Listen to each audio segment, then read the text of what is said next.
Coming at you with something a little bit different today. So full upper session about to come. I'm not going to waffle too much at the start here. If you want to know the full details of the session, I will put it down in the description. But this is going to be a fantastic upper session to cover all bases. The goal with this is to take every set to failure. So if you follow this, you're going to get fantastic overall upper body development. Obviously, you want to include some different movements across your training plan.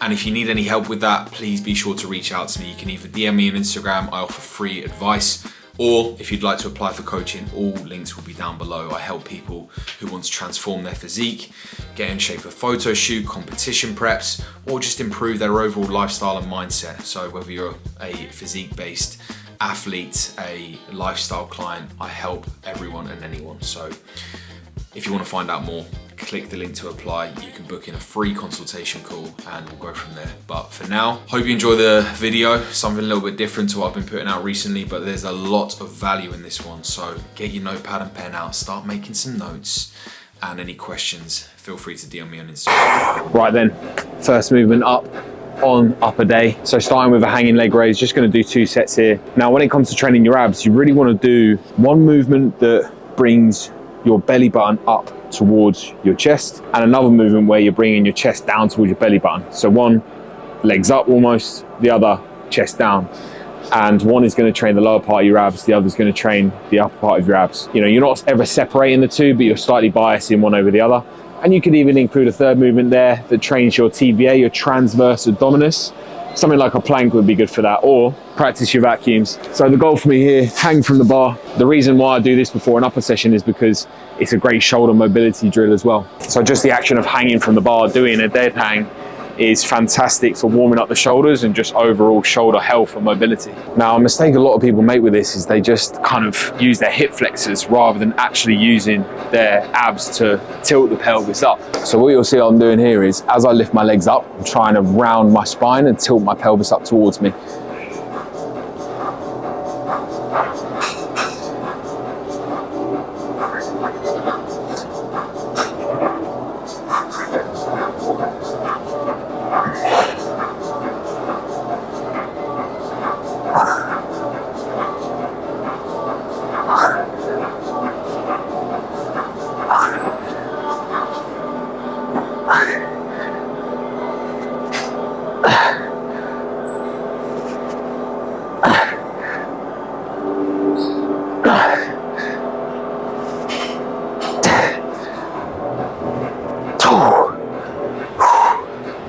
So you can see as I was starting to reach that failure point there, I couldn't really tilt my spine up, and it was just kind of using my hip flexors at that point. But what I also did was just bend my knee a little bit to reduce the total weight that I'm having to lift, so I can get that tilting motion at the top of the rep. Next up, we've got this Gym 80 side lateral raise. At first, I didn't really like this that much, but it's grown on me a lot, and I do actually really like this machine now. So this one has got an adjustable seat, operates on air pressure. For me, I put it all the way to the top because that means that when I straighten my arms at the bottom, the handles are there. You don't want to be in a position where you're too high and the handles are too low, or in a position where you're too low and you're having to bend your arms to reach the handles. So it's just about adjusting the seat based on your arm length and torso length as well. What I do is shift my bum back in the seat a little bit, hold onto the handles, and you want your arm path coming slightly in front of your torso. You don't want it directly out to the side, so you don't want to be over the machine like this. Shift your bum back in the seat a little bit, take tension off, come up to the top, and then down. And the key with any side raise movement is thinking about reaching out to the side rather than up.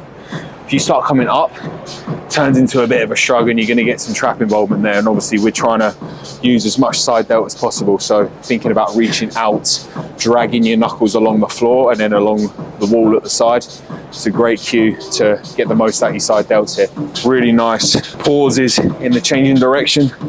Thinking about using the intended muscle to move the load. And ultimately that should be the goal if you're a bodybuilder or your goal is to build muscle, using an intended muscle or group of muscles to move load from A to B. You know, we're not strongmen, we're not powerlifters, we're not trying to just move weight through space, we're trying to have intent, we're trying to place tension on a specific muscle. So that should always be the goal.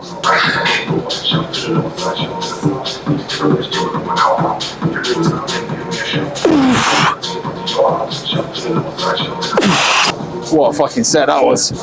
To be honest, I should be training with 2 reps in reserve at the moment, but I just competed at the weekend on Sunday, had a bit of a refeed afterwards with the off-plan meal. I feel on fucking cloud 9 right now. I feel like I could run for a brick wall, so absolutely sent it in legs yesterday. They're sore as fuck today, but I've got till Sunday to recover because that's my last leg day now.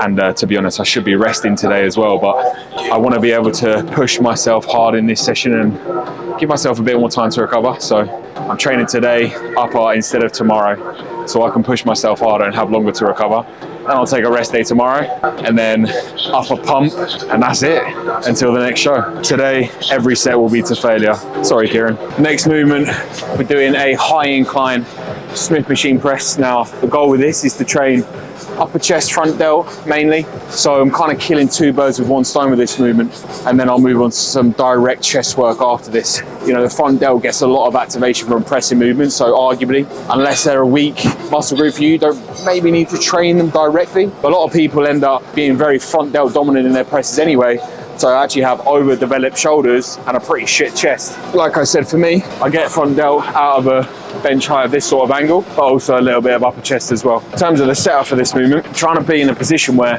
the bar is falling in line with like my upper chest, and I want my elbow to be directly stacked above my hand in that bottom position. In terms of hand width, again, I want to be in a position where as I come down to the bottom, my hand is directly above my elbow. So I can see there, the bench is a bit too far back, because as I came to the bottom, my elbow was traveling behind the bar. So that's what I use my warm-up sets for, trying to find the correct setup so I don't fuck it when I go into my working sets.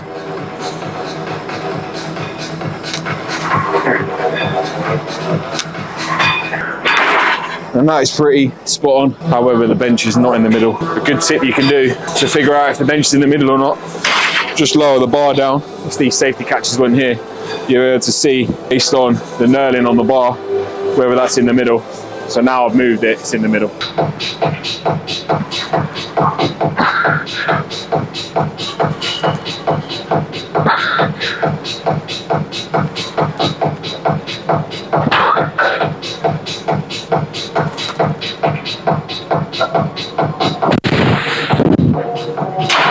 So I've obviously trained the upper chest, front delt.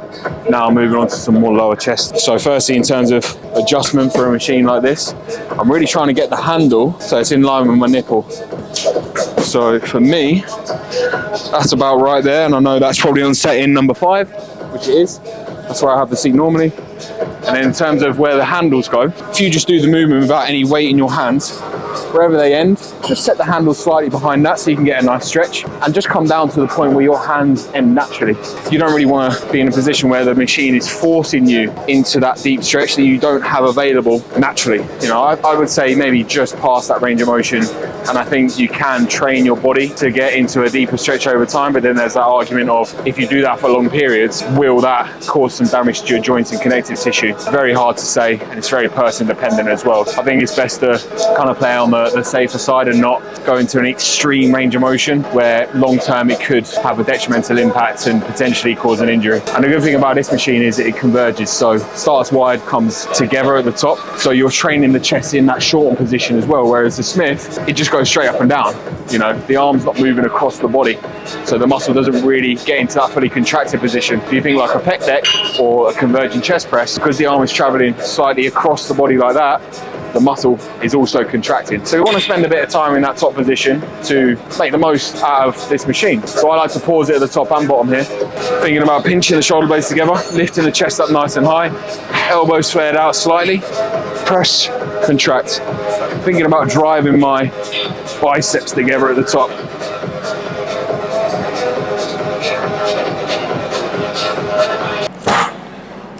Lovely. Had to put my techno bangers on in here this morning. The music in this gym is so dead, but for me, I just enjoy listening to like some heavy techno in the gym at the moment. So no headphones required today. Into the working set.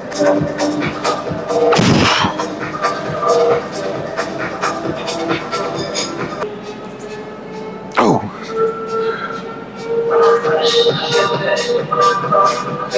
Bye.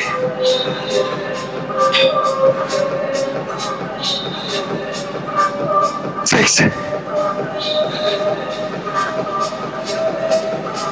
No. I weren't fucking moving. And considering I should be training with 2 reps in reserve, I'm not even going to try and go for those scrappy reps. It's not worth it at this stage. Maybe if we were in off season, I would have pushed it, but ultimately I would have had to change my form there to complete that rep. It would have been a case of me shuffling my shoulders around, moving my torso. And at that point, you're just creating a mechanical advantage for yourself. You're using other muscle groups to help you get that weight up, and that just defeats the object of the movement. Like I said earlier, it's about placing tension on a target muscle, allowing that to be the limiting factor, and not allowing other muscle groups to take over as that muscle reaches its failure point. Moving on to some of the back work, opting for the T-bar today. This is just a great overall back movement, to be fair. You know, you're going to get upper back, mid back, rear delts, some lat involvement as well. And I'm going for the lower handle here to get a little bit more mid back and a little bit more lat involvement here. If I was going to go for more overhand grip, then yeah, it'd be a little bit more upper back dominant, but all depends on where your elbows really finish. Going for the lower handles, kind of want the bottom of my chest in line with the top of the pad. That works quite well for me. Hands quite wide, and then I'm thinking elbows flared out, driving them past my torso, and then pinching my shoulder blades together at the top of each rep. Nice and slow on the way down. Allow those shoulder blades to travel forward. Get a big stretch across the upper back, pause, drive back. Keep the chest on the pad. You don't want to end up doing this. Now, a small amount of chest lift is fine, just because it helps you really retract your scapula or pinch those shoulder blades together. If you're just lifting up through the spine like that, you're just using your lower back at that point. So again, you see people reach that failure point, they start doing that, you're just losing your erectors at that point to move the load, and that is not the target with this movement. I'm gonna straight up raw dog this, no straps. Call me a hypocrite, but I'm hoping my grip strength holds out here. I've only got 50 kilos on there, so we'll see. Let's fucking send it.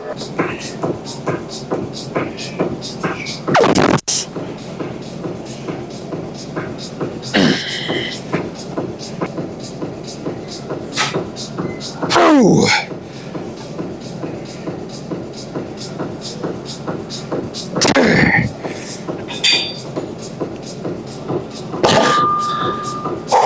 Fucking hell, that grip felt lovely. Usually I go for the higher grip. That actually felt really nice. And my grip didn't give way. I got on these straps after all. Now we're moving on to some more lat bias work. So we're just going with a neutral grip, lat pull down here.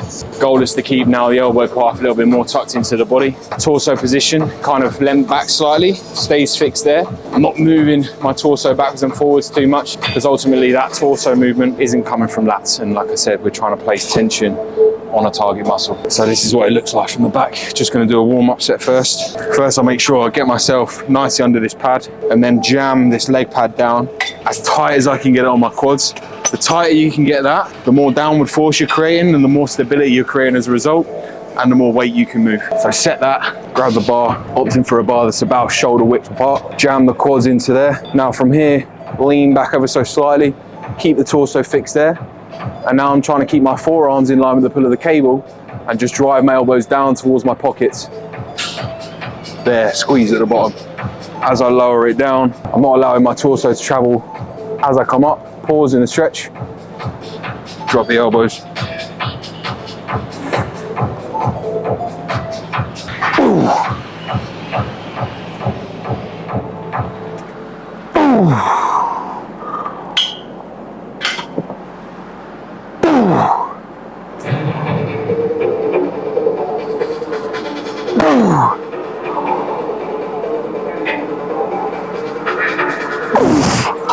Right, next lat movement, just gonna do one set on a rope pullover, just to train the lat in a slightly different plane of motion.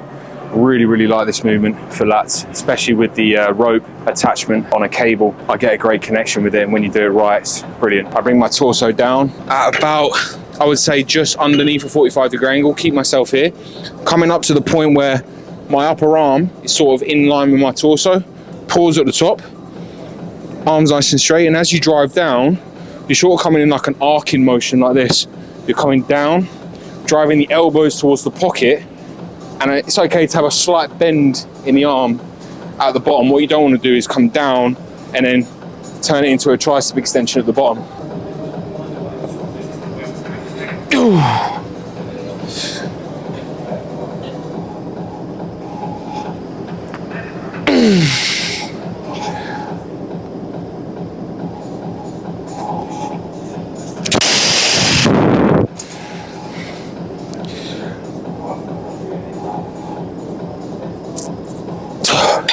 That's not moving. There's some fucking friction on this cable, man. It's fucking annoying, but again, it would have been a scrappy rep if I was to complete that, so best to leave it there. Now moving on to the arm work, starting with a rope tricep overhead extension, using the bench here as a support. Again, increased stability means increased force output on a muscle you're trying to train. Because I'm using this bench, I'm not having to stabilize my upper body, so I can drive more force and tension through the target muscle. Yes, it takes a little bit longer to set up, but I think it means ultimately you get more out of the movement. It's almost like doing a dumbbell shoulder press, seated versus standing. Like, which one do you think you're going to be able to press more weight? There you go, full elbow bend. Nice pause in the stretch. Drive up.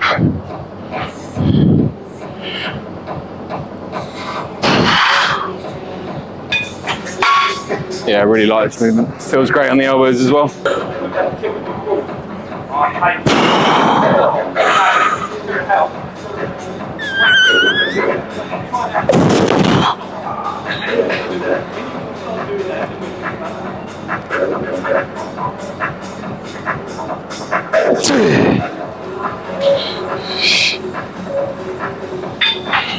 Final movement of the day, dumbbell hammer curl.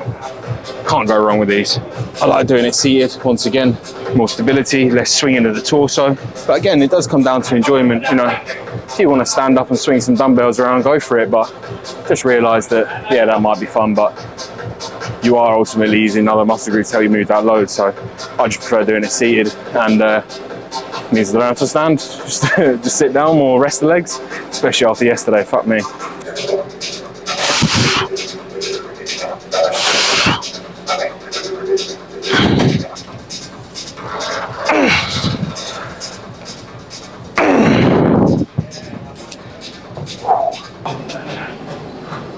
Holy shit, the fucking pump. I think this is probably the best I've looked throughout the whole prep, you know. After the additional food from the weekend, with the upper pump fullness, look at my fucking forearms. I've not seen this vascular and pump before.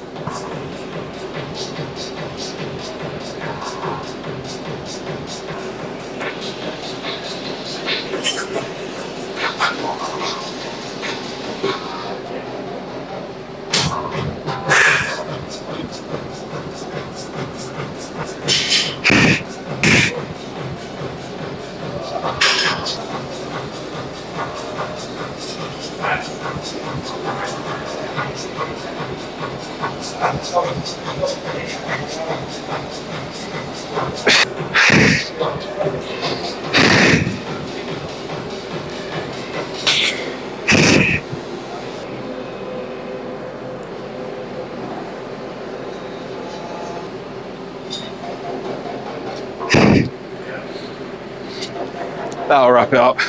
So that will wrap up the upper session. Hopefully you took some value away from that. Like I said, the full workout will be in the description of this video. And if you've got any further questions you'd like to ask, drop me a DM on Instagram or apply for coaching today, and we can have a chat about your goals and how we can get there, okay? So if you haven't already, please like, subscribe to the channel if you're new. If you've got this far, fair play, and I will catch you in the next one. See ya.